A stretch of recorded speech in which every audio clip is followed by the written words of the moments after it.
오늘 본문은 고린도후서 5장 14절로 19절, 제목은 새로운 피조물의 삶, 새로운 피조물의 삶이라고 하는 제목으로 하나님 말씀 증거하겠습니다. 우리 예수 믿는 신자들은 누구나 다 그리스도 안에서 새로운 피조물이 되었습니다. 우리 하나님께서는 창조주가 되시고 우리는 다 피조물이죠. 그런데 왜 새로운 피조물이 되었느냐? 하나님께서 이 세상 처음에 천지만물을 창조할 때에는 죄가 없고 완벽하게 하나님이 보실 때에도 하나님 보시기에 좋았더라, 그렇게 여러 번 말할 정도로 하나님께서 이 세상을 완전하게, 완벽하게, 아름답게 만들었죠. 그리고 사람을 마지막으로 만들고 그 다음에 에덴 동산을 만들어서 거기에 아담과 하와가 살도록 했던 것입니다. 근데 그만 불행하게도 아담 하와가 하나님 먹지 말라고 하는 선악과를 먹음으로 죄가 들어오고 죄로 인하여 사망이 들어오게 된 것입니다. 그러므로 인해서 온갖 불행과 저주와 심판과 슬픔과 괴로움과 질병과 이런 것들이 오게 되었죠. 그런데 하나님께서는 다양하게 그냥 우리 인생들을 내버려 두신 것이 아니라 독생자 예수 그리스도에 대하여 벌써 아담 때부터 미리 예언해 주셨습니다. 여인의 후손으로 예수님이 오실 것을 예언하시고 그 여인의 후손 되시는 예수 그리스도를 믿음으로 이제는 새로운 삶이 될 것으로 말씀해 주는 거죠. 우리도 예수 믿기 전에는 에베소 2장 1절에 오면은 허물과 죄로 죽었던 너희를 살리셨도다. 예수 믿기 전에는 누구나 다 아담의 죄로, 우리가 태어나서 또 죄로, 허물과 죄로 죽었던 우리들이 말씀과 성령으로, 성령께서 말씀으로 우리 영혼을 거듭나게 해서 하나님과 생명이 결탁되고 연합됨으로 말미암아 우리가 이제는 새 생명을 얻게 되었습니다. 그래서 오늘 본문에 말씀한 것처럼 예수 안에서 새로운 피조물이 된 것입니다. 우리가 예수 믿은 다음에는 전과 뭐 달라진 거 없어요. 얼굴이 그대로고 가정이 그대로고 그 다음에 직장도 마찬가지고. 그런데 그리스도 안에서는 새로운 피조물로서 우리가 신분이 달라진 것입니다. 생명이 사망에 있다가 생명을 얻은 영생의 신자가 된 것입니다. 그래서 성경에는 왕같은 제사장이라고 했습니다. 하나님의 자녀라고 했습니다.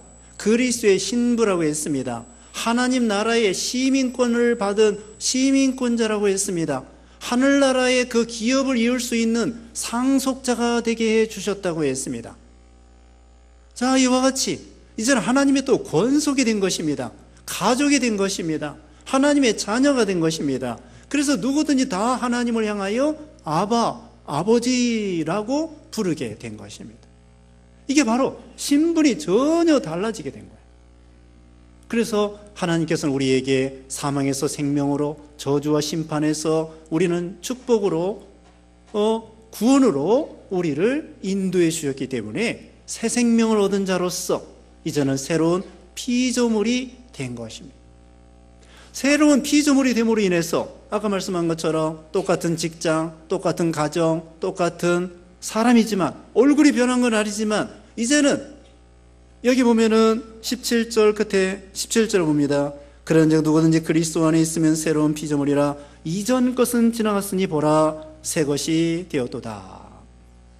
과거에 다 지나갔다는 거예요. 그리고 또 새 것이 되었다는 것입니다. 이것은 우리의 인격이 전 인격적으로 변화의 삶이 된다는 거고 신분이 전혀 달라졌다는 것이고 그 다음에 또 한 가지는 가치관이 달라졌다는 것입니다. 인생관이 달라졌다는 것입니다. 보라 새 것이 되었도다.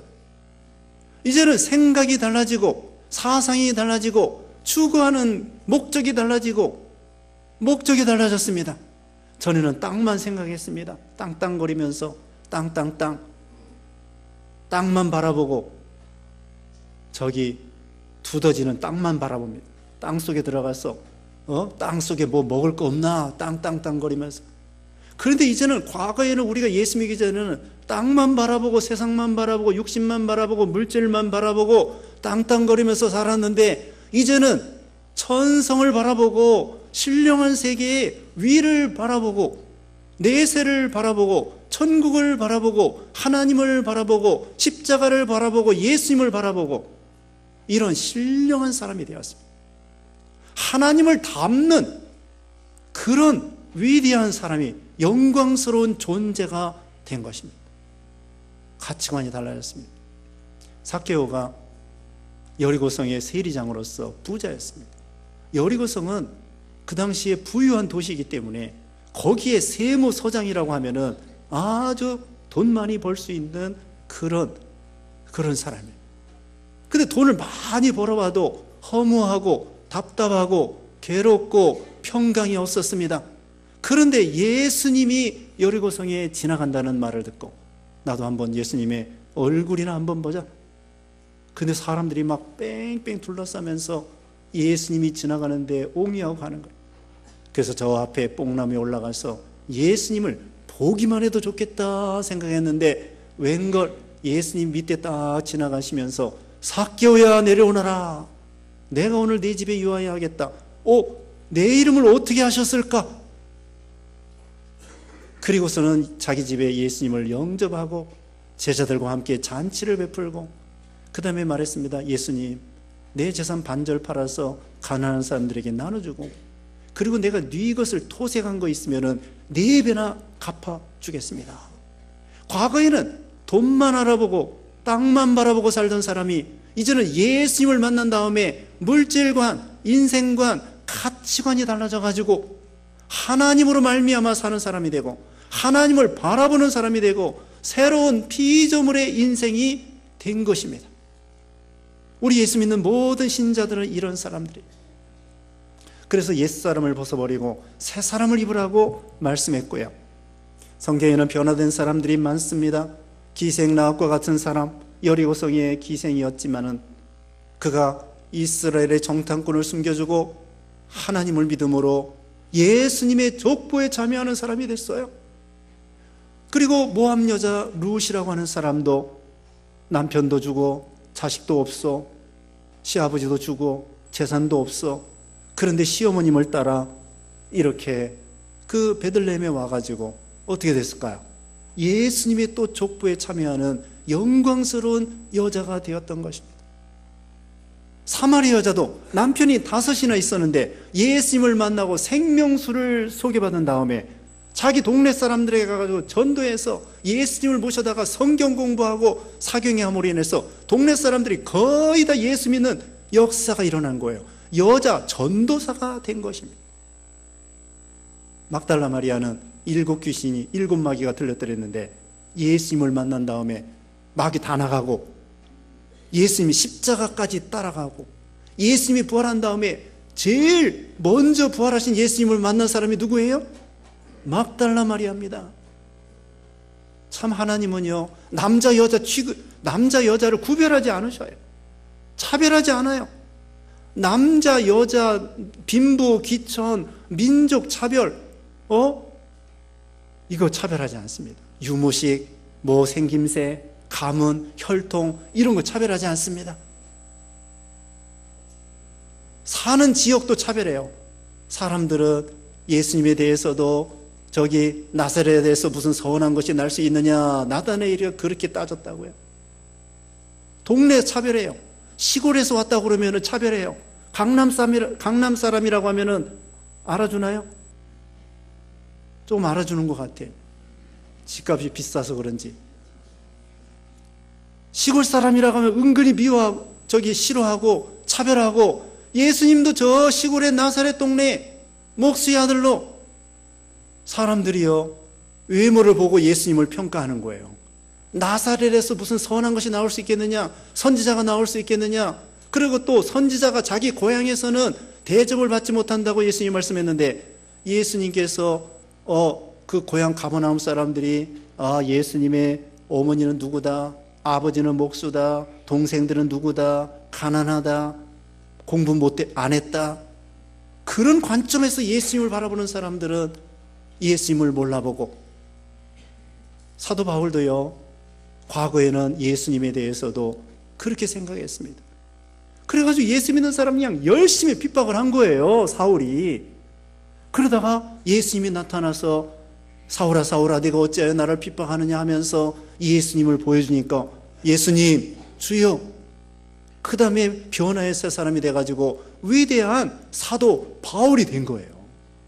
예수님을 그냥 과거에는 육신적으로 알았을 때에는 예수 믿는 사람 그렇게 핍박했는데, 예수님을 만나고 믿고 구원받은 다음에는 예수 믿는 사람들을 존귀하게 생각하는 거예요.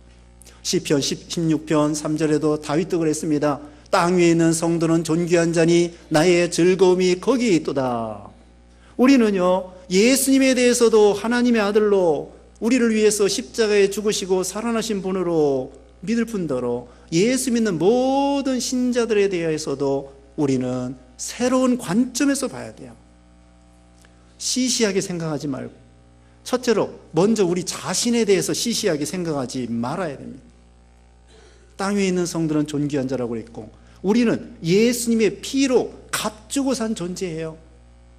우리는 시시한 존재가 아니고 허름한 존재가 아니고 하나님께서 온 우주보다도 더 비싼 존재로 우리를 삼았습니다. 하나님의 아들로. 천사도 부러워해요. 천사는 영원토록 심부름꾼인데 우리 예수 믿는 신자들은 예수님의 피값으로 구원받아 하나님의 아들, 그것도 영원한 아들, 천국을 기업으로 이을 수 있는 아들이 되게, 딸도 아들이에요 다. 그래서 우리는 예수님의 피로 값주고 샀기 때문에 우리를 천하보다도 소중하게 생각하고 한 생명이 천하보다도 귀중하게 생각하는 거예요. 우리 자신이 천하보다도 귀중하다고 했습니다. 지구덩어리보다도 귀중한 것입니다. 여러분이 땅 없다고 걱정하지 마세요. 내 자신이 뭐예요?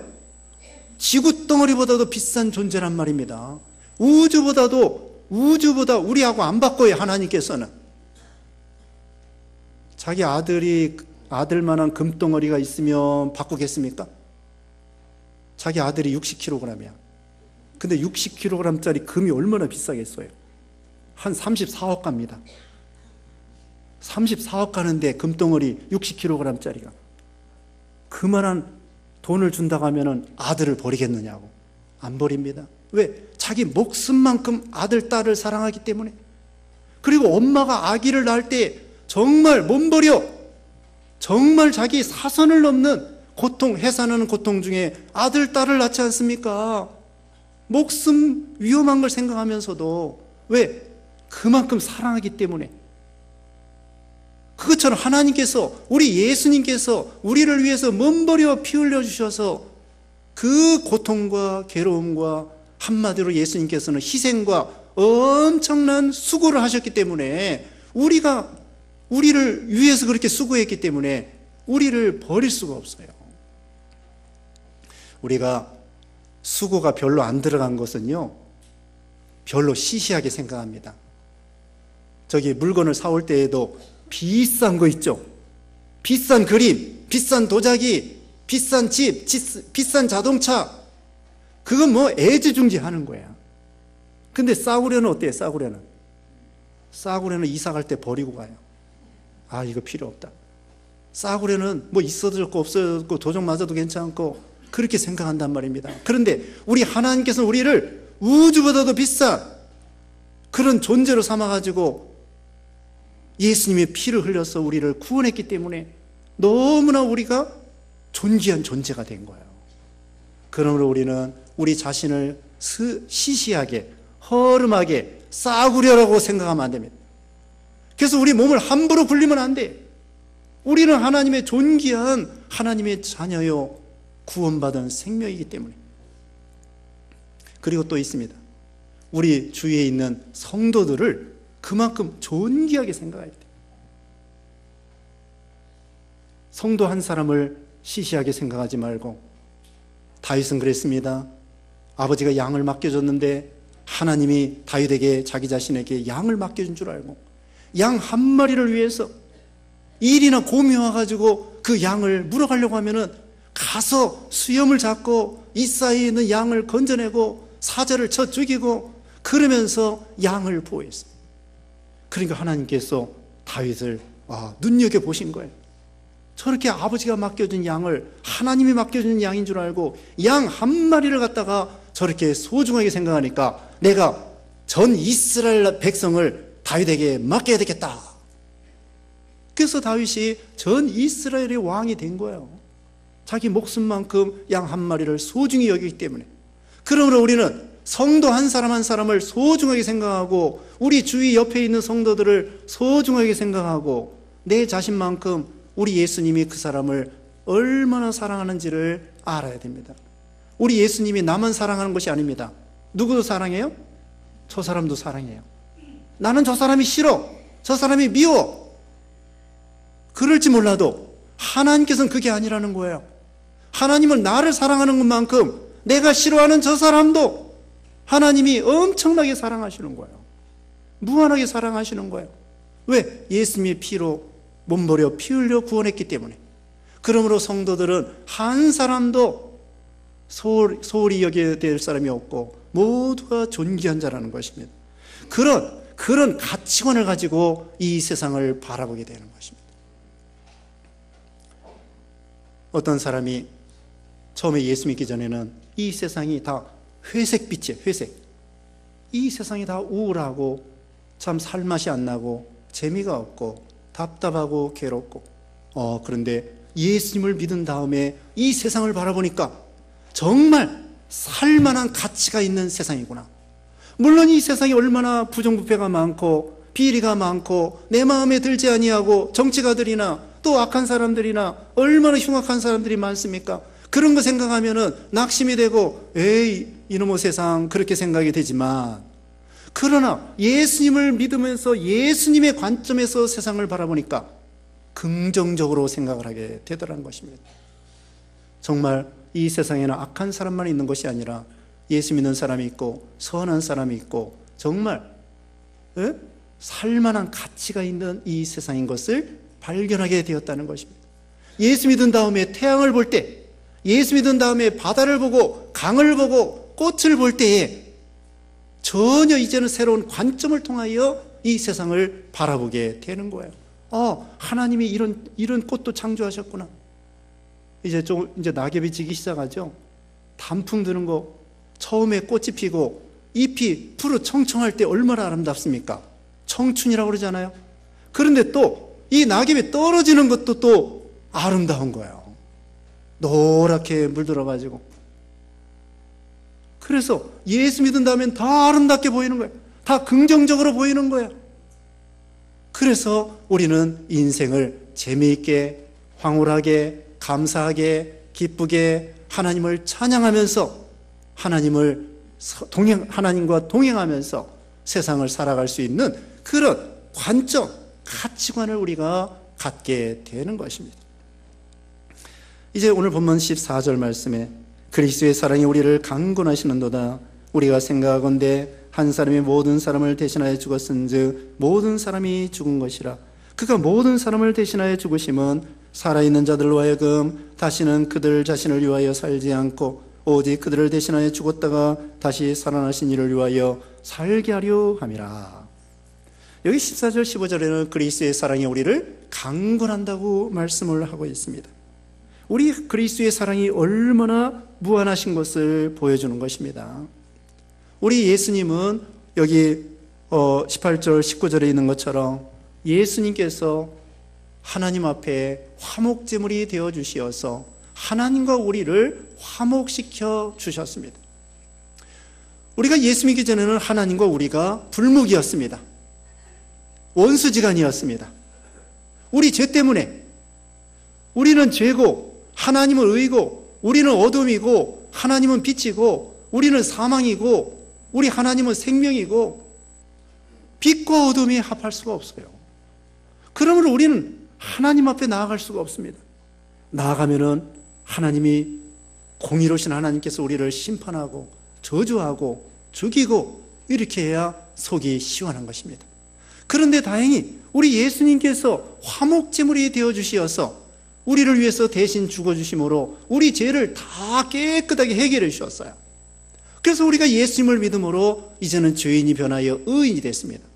어둠이 변하여 빛이 되었습니다. 하나님의 자녀가 되었습니다. 이제는 원수가 아니에요. 하나님과 이제는 하나님의 자녀로서 하나님을 아바 아버지 하고 부를 것은 하나님께 당당히 나아갈 수 있는 길이 열린 거예요. 구약시대에는 대제사장이 1년에 한 번 송아지의 피를 가지고 지성소에 들어갑니다. 1년에 한 번 대제사장이 송아지의 피를 가지고 아무나 못 들어가요. 그러나 이제 신약시대에는 예수님을 믿음으로 왕같은 제사장이 되어서 우리 모두가 다 왕같은 제사장으로서 아무 때나 언제든지 어느 곳에서든지 하나님을 만날 수 있고 하나님께 나아가서 하나님 아버지 하면 하나님께서 대답을 해 주시고 응답해 주시는 거예요. 그래서 하나님과 우리가 화목하게 되었습니다. 로마서 5장 8절에는 우리가 연약할 때 그리스도께서 우리를 위해서 죽어주심으로 하나님께서 우리에 대한 자기의 사랑을 확증하여 보여주셨다고 했습니다. 하나님의 사랑이 얼마나 무한하신가 우리는 다 알 수가 없습니다. 자, 아들이 많으면 하나 정도는 어떻게 저기 팔아먹어도 되겠습니까? 아들이 많으면. 어떤 사람이 가난해가지고 아들이 7인데 하나 좀 다 같이 굶어 죽게 생겼으니까 하나는 팔을까 생각을 했답니다. 저녁에 잘 때 보니까 큰아들은 큰아들이라 안 돼, 작은 아들은 운동을 잘해서 안 돼, 셋째는 또 똑똑해서 안 돼, 넷째는 건강이 약해서 안 돼, 다섯째는 부모에게 잘해서 안 돼, 여섯째는 뭐 때문에 안 돼. 팔아먹을 놈이 팔아먹을 아들이 하나도 없더래. 야, 굶어도 같이 굶고 먹어도 같이 먹자. 그와 같이 그런데 하나님께서는 하나밖에 없는, 더군다나 죄가 없으신 예수 그리스도를 우리를 위해서 죽어주시게 하고 화목제물이 되게 해주셔가지고는 우리를 구원한 거예요. 우리가 무엇이기에? 죄는 우리가 짓고 하나님께서 예수님을 보내가지고 화목제물이 되게 하신 거예요. 하나님이 어떻게 보면 손해가 많습니다. 죄는 우리가 짓고 빚은 우리가 엄청나게 빚을 져놓고 죄의 빚을 엄청나게 져놓고 하나님께서는 예수님을 대신 보내가지고 죄 없은 예수님을 보내가지고 우리 죄를 다, 우리 빚을 다 탕감해 주시어서 하나님의 자녀로 삼아주신 거예요. 우리가 화목하려고 하면 희생이 필요합니다. 그래서 우리 예수님께서 우리를 위해서 희생하심으로 하나님과 화목하게 된 거잖아요. 이게 바로 하나님의 사랑이라는 거예요. 우리가 오늘 주보에도 성시 교도했습니다. 그와 같이 요한일서 3장 16절에 그가 우리를 위하여 목숨을 버리셨으니 우리가 이로써 사랑을 알고 우리도 형제를 위하여 목숨을 버리는 것이 마땅하니라. 요한복음 15장 13절에 친구를 위하여 자기 목숨을 버리면 이거보다 더 큰 사랑이 없나니. 친구를 위해서 목숨이 몇 개예요? 한 개입니다. 그런데 친구를 위해서 목숨을 버렸다. 그런 일이 종종 있었대요. 옛날에 미국에서도 남북전쟁 때 남군과 북군이 있었는데 북군의 어느 병사가 군대 이제 나가야 되는데 부양가족이 많아가지고 동네 친구가 나는 홀가분하니까 내가 네 대신에 전쟁 나가야 되겠다.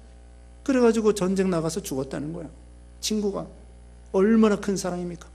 친구를 위해서 하나밖에 없는 목숨을 버리셨는데, 여기도 지금 요한복음 15장 13절도 예수님께서 친구된 우리를 위해서 죽으셨다는 거예요.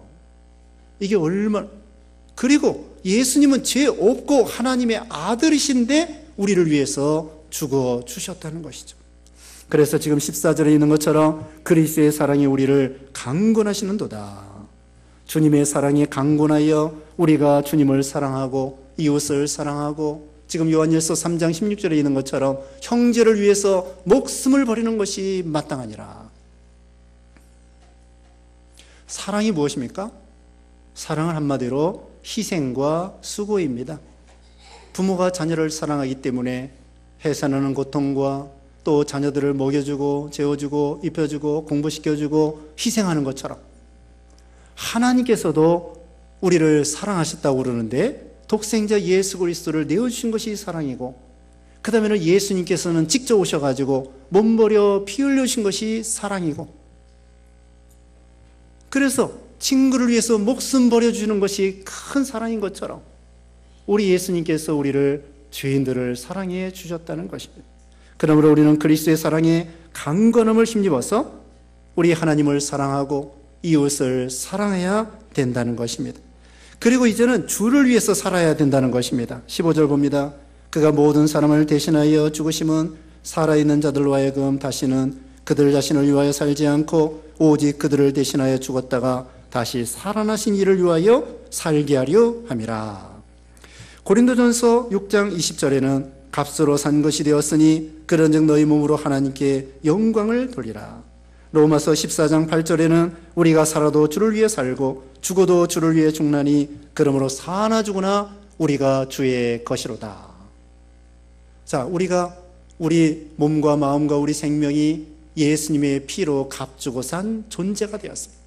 새로운 피조물이 되고 존귀한 존재가 됐는데 이제는 어떻게 살아야 되겠는가? 주를 위해서 사는 것이 가치가 있는 인생이 된다는 것입니다.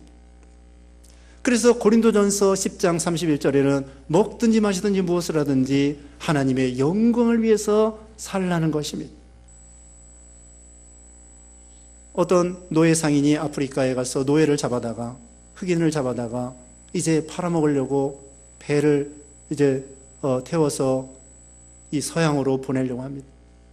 근데 부둣가에 어머니가 쫓아와가지고는 아들의 손을 붙잡고 놓지를 못하는 것입니다.